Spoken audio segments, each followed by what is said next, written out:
Howdy friends, and welcome back to the Pine Grove Briar. The embers of the past still glow. The legends of the West come out smoking, and the smoke curls real slow. I'm your host, historian, and friendly neighborhood campfire rambler. Today we're pulling up a seat for one of the sharpest shooters in American history. One of the original Western icons, Annie Oakley. A woman who could outshoot, outsmart, outshine, and probably outspit just about every cowboy in the arena. The girl from the woods who became a star on the world stage. We're going to dig deep into the truth behind her stardom, the trials she faced, the tall tales that followed, and just how she became a symbol of grit, grace, and guns. We'll have a few laughs, chase a few rabbits, and of course, make time for our mailbag.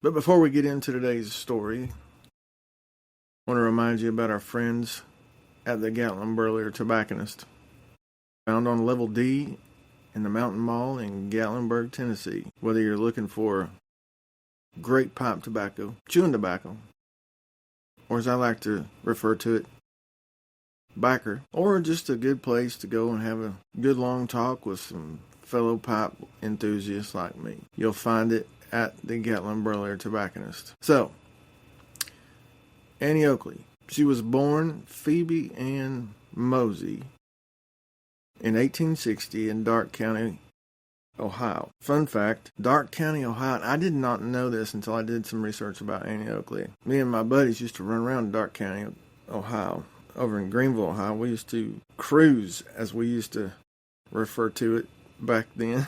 Cruise in Greenville, Ohio, found in Darke County. So, that was a side note, didn't cost anything extra. Back to Annie Oakley. By the way, I always forget to say this, but we are burning Cades Cove Cavendish in the Briar today. And let me tell you, it is awesome, pleasant, and just, it's fun to say. Although, I probably get my tongue tied around Cades Cove Cavendish. Ha! I said it fast and didn't get my tongue tied. Anyway, I got it from the Gatlin Burley guys. So give it a shot. Give it a smoke. You won't be disappointed. Focus. All right, back to Annie Oakley. Let me tell you about this woman. She was destined to be tough. Her father died when she was just 6 years old, and the family was plunged into poverty. She was sent to live at the Darke County Infirmary, which, if you're unfamiliar, was not a warm retreat. It was not a Verbo, not an Airbnb, not a 5-star hotel.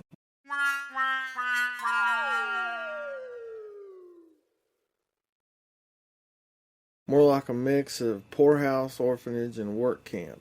Then she got hired out to a local family who promised room and board. What they gave her instead was abuse and slavery. Annie later referred to them only as the wolves. That's no joke. She escaped from them as a teenager. And what does she do after surviving all that? She picks up her daddy's old rifle, starts shooting, and never misses again. She began hunting to feed her family and selling game to local grocers and restaurants. At 16 years old, now listen, 16 years old, she'd paid off her mama's mortgage with the money she earned from hunting alone. Let's see Billy the Kid try that with a Remington.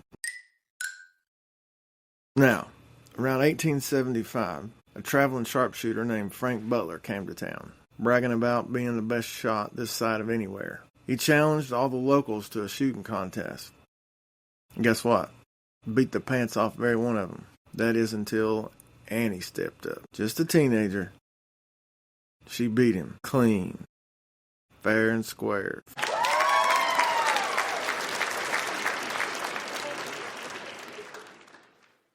Frank was a good sport, though. He didn't take it too hard. In fact, he was kind of charmed by it. He had met his match. And soon after, his wife. They got married the following year and they began touring together. Frank took a back seat and played manager as Annie became the star. That's right. In the 1880s, Annie Oakley was out shooting every man in the room and doing it in a dress. Let's get to the fireworks factory. Buffalo Bill's Wild West show. Annie joined that in 1885. And this is where she became a global superstar. She was dubbed Little Sure Shot by none other than Sitting Bull himself, who admired her skill and spirit. Annie could shoot the flame off a candle, hit dimes flipped in the air, and once, according to legend, knocked a cigarette out of Kaiser Wilhelm's mouth. You know, before he went full-on World War I villain. She toured the United States and Europe, get this, performed for royalty, and became America's first female superstar. But it wasn't all about the tricks. She taught over 15,000 women how to shoot. She believed in women being able to defend themselves long before it was fashionable. And yes, she smoked a pipe. Refined, calm, and full of resolve. The kind of woman who'd light up, load up, and never back down. Before we reload, right quick, let's tip our hat to some of the folks that help keep this show on the trail. Lee's Bait and Tackle, found in the Northtown Plaza on top of the 4-lane in Oneida, Tennessee. Custom plastics, and I will testify once again to the effectiveness of those custom plastics. Go check them out, Lee's Bait and Tackle. Sewell's Woodworks on Etsy, from 3D printed products to wood products. Go check them out. Sewell's Woodworks on Etsy. Appreciate all you guys. Fame didn't protect Annie Oakley from scandal. In 1903, newspapers led by William Randolph Hearst published false stories that she had been arrested for theft.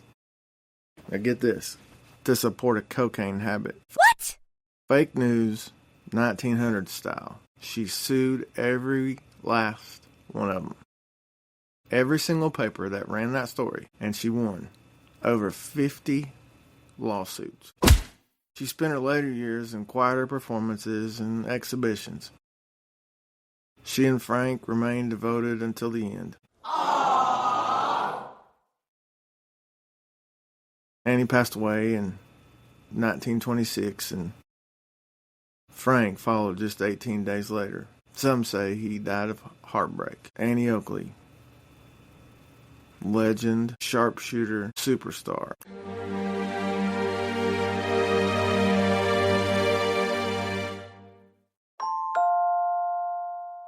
All right, mailbag time. This one comes from Kevin in Kansas. Going back to our Tom Tobin episode. Do we know what kind of rifle Tom Tobin used? Well, Kevin, not exactly, but some say a Hawking-style rifle and a percussion pistol. Common for scouts at that time. Next, we've got Lila in Nevada. Was Tom Tobin related to Kit Carson? Lila, they weren't blood relatives, but they were family in arms, close friends, and battlefield brothers. I appreciate all of those. That's one of my favorite parts of our podcast. I love it. And I appreciate all of you for listening to our podcast. It's awesome to have you all join us on our show. If you'd like to help support the Pine Grove Briar and keep our pipes lit, you can support us via PayPal. Send us an email at pinegrovebriar@gmail.com, and I'll let you know how you can do that. Or I can also post a link in the description. We appreciate every little bit. Share the show with a friend, leave a review, or just shout us out on the trail. So that's it for this trip through the life and legend of Annie Oakley, the woman who never missed. Whether you're on the porch, on the trail, or just killing time at work. Thanks for riding along. This has been the Pine Grove Briar. Until next time, keep your pipe lit, your powder dry, and your stories true.